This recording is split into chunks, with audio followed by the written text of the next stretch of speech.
بسم اللہ الرحمن الرحیم۔ السلام علیکم۔ آپ دیکھ رہے ہیں یوٹیوب چینل عام سی باتیں۔ سید ظہیر الحسن شاہ صاحب نے میری بات کی تصدیق کر دی۔ اس ویڈیو میں ہم اسی کے متعلق بات کریں گے۔ ناظرین کرام، پچھلی ویڈیو میں نے آپ کو یہ بات بتائی تھی کہ تحریک لبیک پاکستان NA-240 میں الیکشن جیت رہی تھی۔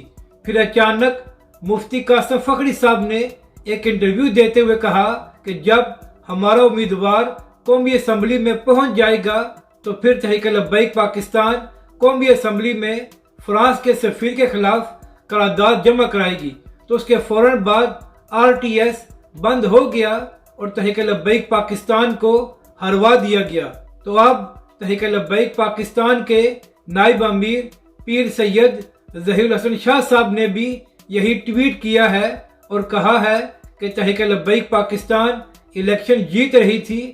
جیسے ہی مفتی قاسم فخری صاحب نے فرانس کے سفیر کے متعلق بات کی تو پھر تحریک لبیک پاکستان کو الیکشن میں ہروا دیا گیا ہے۔